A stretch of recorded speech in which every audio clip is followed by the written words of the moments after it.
you can do exploits. But the spirit of limitation, you are limited. Let me tell you, you can earn 200, 500 and still lack food. You may earn all this money and still beg for bread. Na bado unakopa chakula, unakopa mama mboga, unakopa viasi, unakopa. I'm telling you.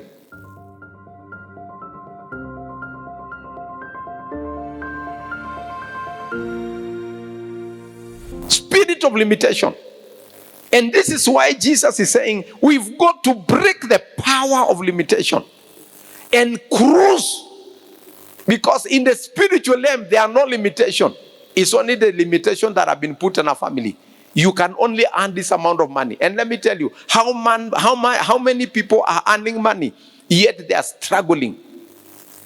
We think that maybe if I have a degree, I have a master's degree, a PhD, or whatever level you want to be, I will be greater.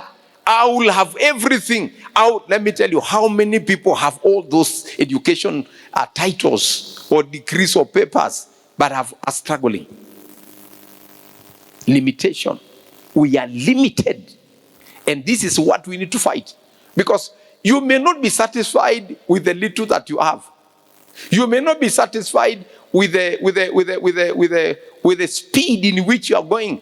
Our speed of success cannot be measured with it's not commensurate on what we are earning. We need to overcome the spirit of limitation and move forward. By 50, you shall be having this. By 60, you shall be having this. By 70, I shall be like this. Planning is important. Another very powerful thing about limitation is that when our minds are, because Satan will take hold of your mind. When your mind is held, then you cannot think proportionately. When your mind is limited, when your mind is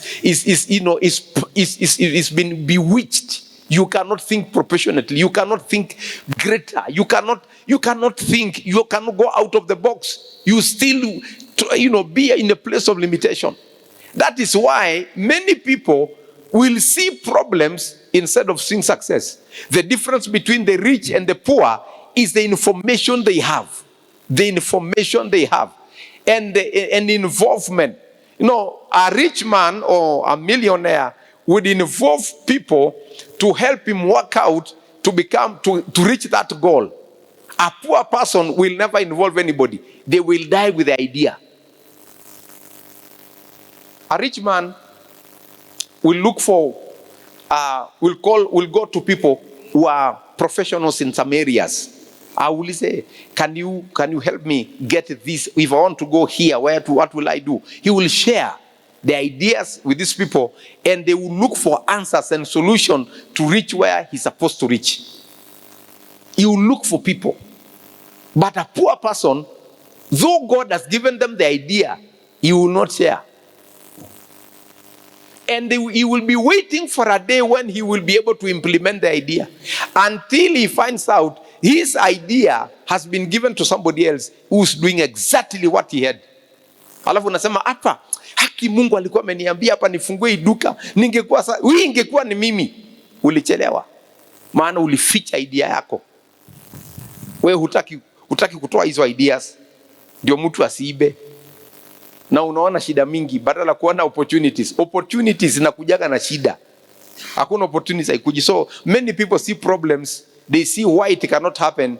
They see why opposition. Alafu utaki kuguzwa. Let me tell you. Ukitaka kuwa, Yesu alisema, ukitaka kuwa champions, jitayarishe kupigwa vita. You can never be a champion without battles. So when you see battles coming, embrace the battles and you shall become greater in the battles. Lakini ukiogopa, watu wasikuseme, watu wasikusengenye, watu wasiseme kitu, utaishi maskini. Mpaka siku ile utasema nisemwe nisisemwe, nipigwe nisipigwe, mimi nitatokelezea. Unavunja limitations. So brethren, these altars are operational and they control. Now, in Genesis 8:20, let me give you a few examples here. Genesis 8:20, the Bible says, Noah built an altar to the Lord, and taking some of the clean animals and clean birds, he sacrificed burnt offerings to it. He said, the Lord smelled the aroma and said in his heart, never again will I curse the ground because of man, even though every inclination of the heart is evil from childhood, and never again he said, never again will I destroy all living creatures as I have done. God regretted. Altars are powerful by sacrificing to the Lord. Mungu akikuita, unajenga madhabahu, unainua madhabahu. Mungu akikupatia promotion, unasema Bwana nakushukuru. Shida tulionayo ni kwamba hatupendi kushukuru Mungu. Unataka kusema kwamba wewe ndio ulikuwa mahali ulitoka. Unajua wengine tumesahau hata watu waliotusaidia. Maana wakati mwingine tulisaidiwa, hakuna mtu hapa kusaidiwa. Kuna mtu alikusaidia ukakuwa kile umefanyika. Lakini tulisahau. Na hata ukikutana huyo mtu unamwambia, unasema ni mimi na masomo yangu. Kiburi ndio inatusumbua. Ndio unaona tunang'ang'ana kwa maisha. Lakini siku tunajua kwamba mang'ang'ano hakuna, na by the way, Mungu huinua watu kutusaidia. Na Mungu huleta watu kutusaidia, na unashukuru Mungu umesaidika. Hiyo ukifaulu kujua hiyo, maisha yako inakuwa rahisi. Unaanza kumuona Mungu katika kila kitu unafanya, na Mungu pia anakuja kwako. Kwa sababu Noah alipeana sacrifice, na Mungu akapedua. God put orders. Go to verses 22. Go to 22. It says, as long as the earth endures, and seed time, harvest time, cold and heat, summer and winter, day and night shall never cease. It's a result of an altar sacrifice to the Lord. God called Abraham in Genesis 12. He said, Abraham, come out of your father's house. Come out of your country and out of your brother's kindred. Come to the place I'm going to show you. If Abraham refused to come out, then the altars of his father's house, which were controlling him, would have controlled him forever. God would have called somebody else. But he accepted to come out of his father's house. And after God gave him promises, Genesis 12, go to Genesis 12, verses 2. Look at the promises. And I will make you into a great man. I will bless you. I will make you a name great. And you'll be a blessing. Verses 3. Let's quickly move. Verses 3.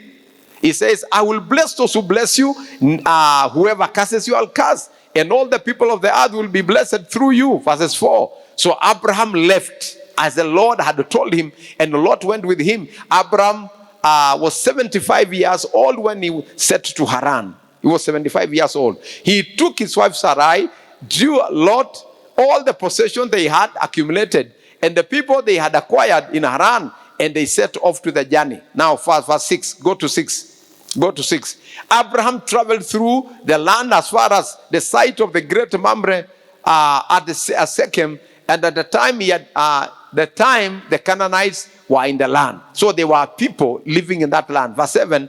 The Lord appeared. Now watch this. The Lord appeared to Abraham and said, to your offsprings I will give this land. So he built an altar there to the Lord who appeared to him. How many times did God appear to you in a dream and you have never raised an altar?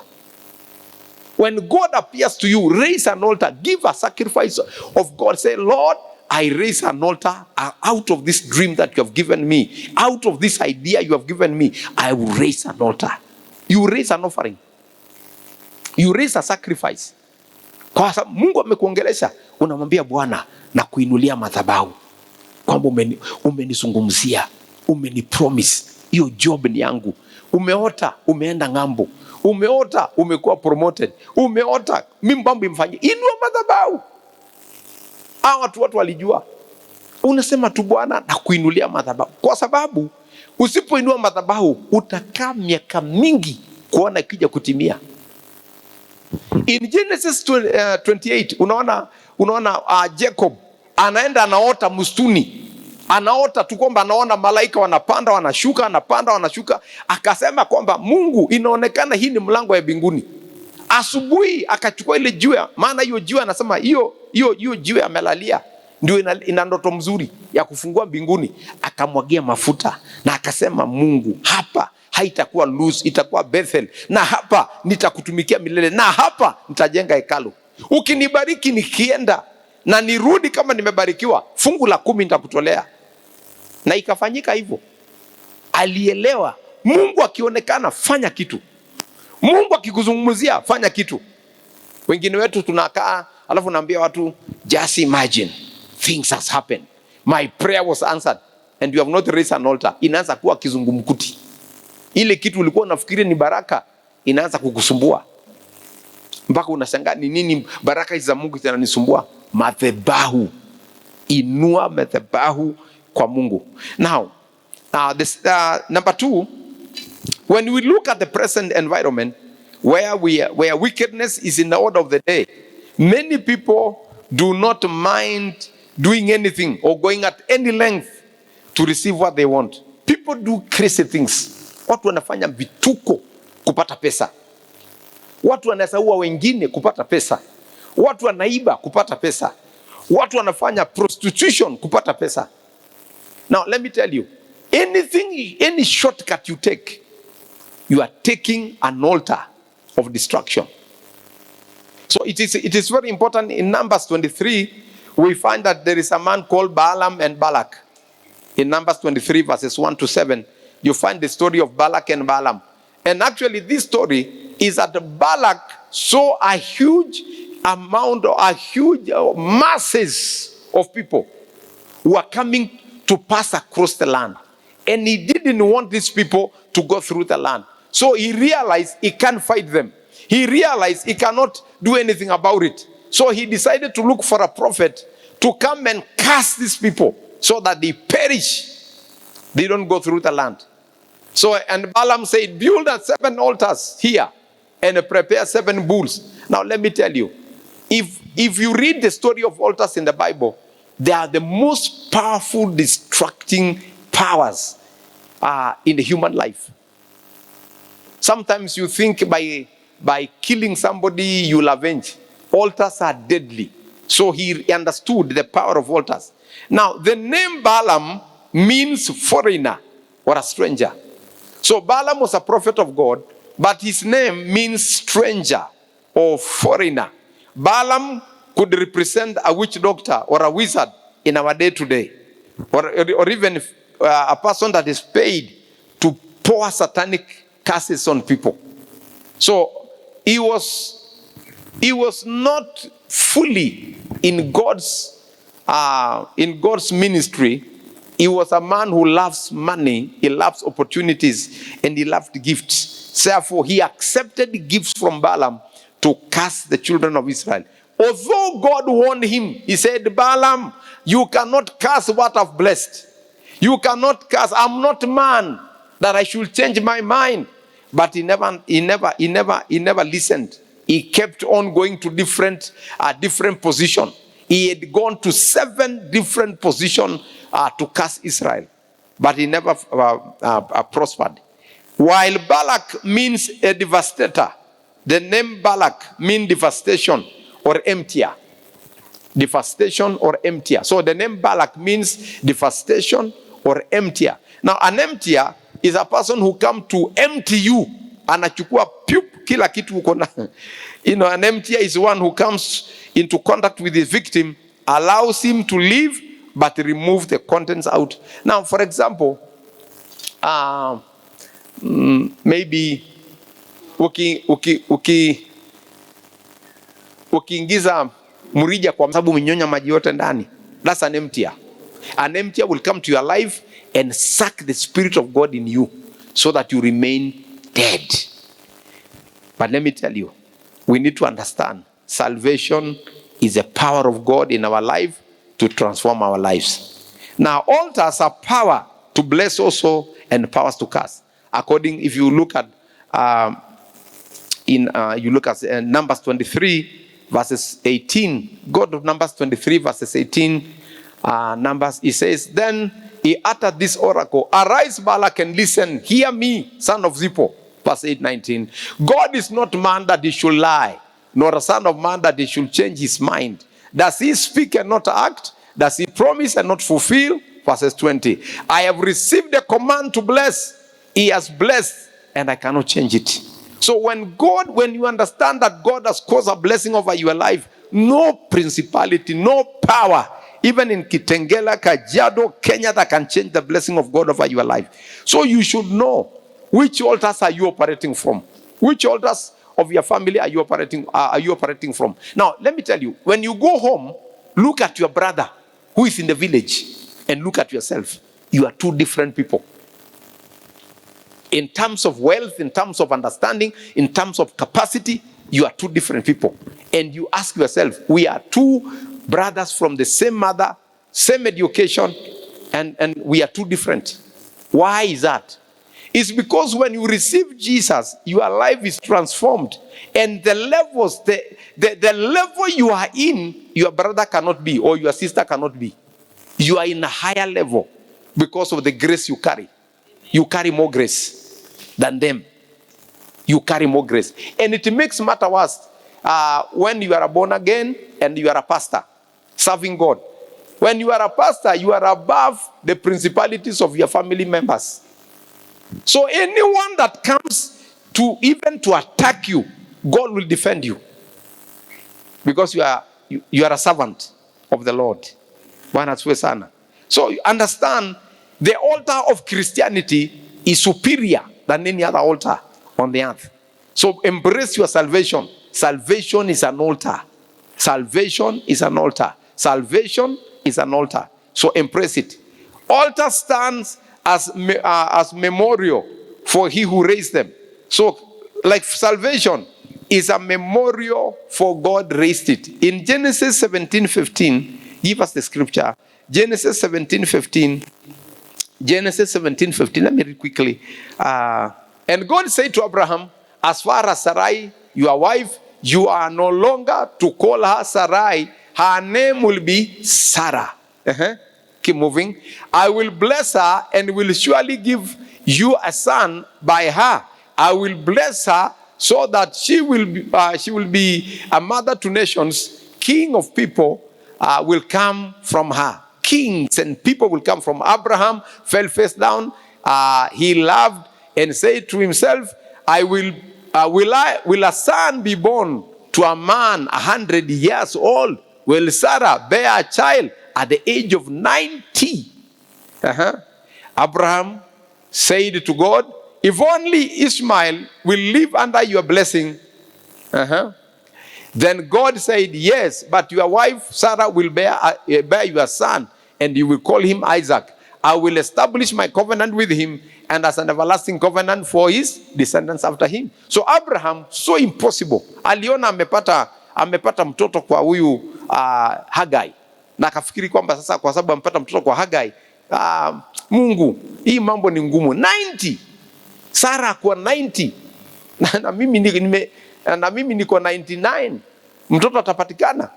Lakini Mungu ni mwaminifu.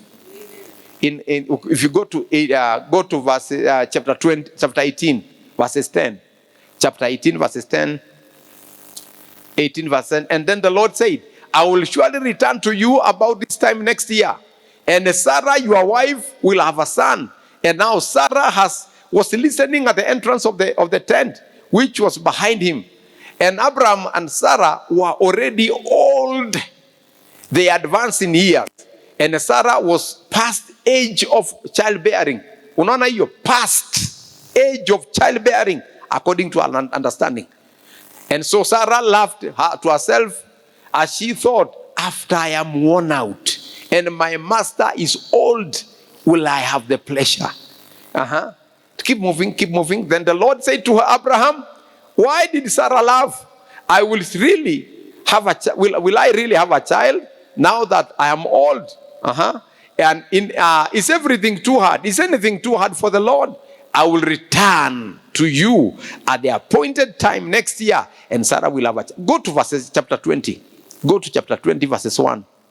Go to chapter 20. Now Abraham moved from there to the region of the Negev, and between the Kadesh and Shur, for a while he stayed in Gerar.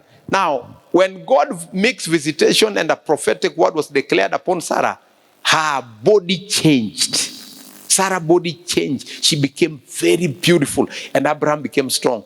Let me tell you, your age does not determine who you become or what you'll get. So sometimes you look at yourself and say, I'm old. You are not old. God can still at 90 do miracles on you. 80, he can still do miracle. So age is not a factor. It is a belief that we have in God. Look at verses 2. And Abraham said to his wife, she is my sister. Then Abimelech, king of Gerar, sent for Sarah and took her. But God came to Abimelech in the dream in the night and said to you, you are as good as dead because of the woman you have taken. She's a married woman. Kwani mpaka mfalme anatamani huyu mrembo. Alimwangalia akasema, wow, hakuna mrembo kama huyu. Mwita Sara alikuwa anajiona kashosho, matiti imeanguka, maisha imekuwa amekaa, yani ukishika mwili ni ngozi. Ilibadilika mpaka akawa mrembo mzuri, mpaka mfalme anammezea mate. Mpaka Mungu anakuja kumtetea, anaambia mfalme wa Gerar, anaambia we Abimelech, wewe huyu ni mwanamke wa mtu, mrudishe hata kama ni mrembo. And now Abimelech had not gone near her, so he said, Lord, will you destroy an innocent nation? Verses 4. Did he not say to me, he's my sister? And didn't he say, he's my brother? I have done this with clear conscience and clean hands. And then God said to Abraham, said to him, and the truth, yes, I know you did this with a clean conscience, and so I have kept you from sinning against me. This is why I did not let you touch her. Mrembo, hata wewe, hata ukijiona umeisha, Mungu anaweza kukubadilisha. Bwana asifiwe sana. Sisi tusimame tumwambie Mungu, inawezekana. Inawezekana. Hiyo gari ulikuwa unanunua, inawezekana. Hiyo shamba ulikuwa unanunua, inawezekana. Ile nyumba ulikuwa ujenge, inawezekana. Ile kazi ulikuwa ufanye, inawezekana.